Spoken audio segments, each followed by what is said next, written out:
blues fans. Welcome to another episode of This Week in the Blues. Before we get started, I want to do a shout out to Dieter in Germany, who sent a note in saying that they're watching from over there. So, hey, I'm glad you're joining us. I hope you enjoy it. Anyway, I'm your host, Jimbo Big Train Madsen with Big Train and the Locomotives. So let's take a look at what happened this week in blues history. Soul and blues star Denise LaSalle was born on July 16th in 1939. After the death of Coco Taylor, LaSalle has been recognized as the Queen of the Blues. She was born in rural Leflore County in Mississippi, and her family moved to Chicago in her mid-teens. There she worked with a gospel group, the Sacred Five. In 1967, LaSalle made her first blues recordings and continued to record both blues and gospel albums until her passing in 2018. In 2011, she was inducted into the Blues Hall of Fame.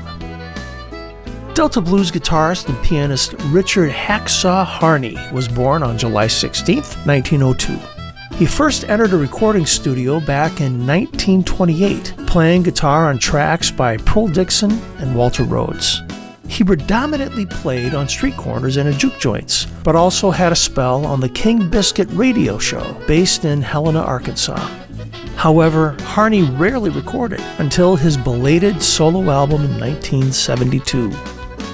Here's something you probably haven't heard about. July 17th, 1967, Jimi Hendrix plays his 8th and final show as the opening act for the Monkees, which understandably does not go well, as the 10-year-old bubblegum-chewing Monkees fans want nothing to do with Hendrix. Go figure. July 17th, 1925 marks the birthday of Harrison Nelson Jr., better known as Peppermint Harris. Originally from Texarkana, Texas, he first recorded in the late 1940s, accompanied by his friend Lightnin' Hopkins. In 1951, he had his biggest hit, I Got Loaded, which reached number 1 on the U.S. Billboard R&B charts. Blues guitarist Johnny Bergen was born on July 17th in 1969. He's an extraordinary musician with soulful playing and captivating performances that have earned him a well-deserved reputation as one of blues guitar's finest. With a career spanning over 3 decades and growing, Bergen has become a respected figure in the blues community, admired for his technical prowess, his deep understanding of the blues tradition, and his ability to connect with audiences. Guitarist Lonnie Mack was born on July 18, 1941. Mack was a self-taught musician who developed a unique blend of blues, rock, and country that defied categorization. Mack's extraordinary guitar skills were evident from an early age, employing techniques such as string bending, vibrato, and fast-paced solos. His signature instrumental track, Memphis, showcased his incredible talent and became a blueprint for future generations of guitarists. Chicago blues guitarist Buster Benton was born on July 19th in 1932.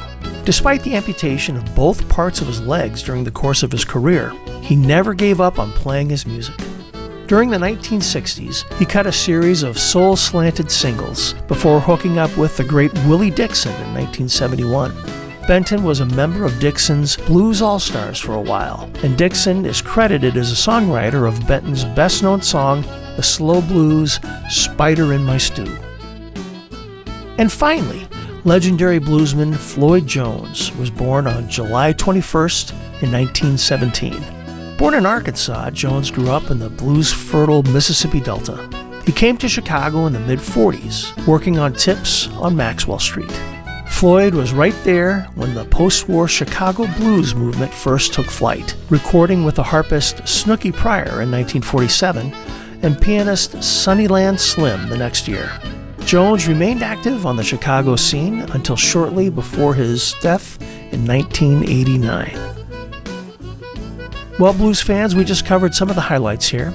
If you want to know more about these artists or other things that happened this week in the blues, be sure to follow our social media pages or visit our website at bigtrainblues.com. We'll have a new episode next week. We'll see you then.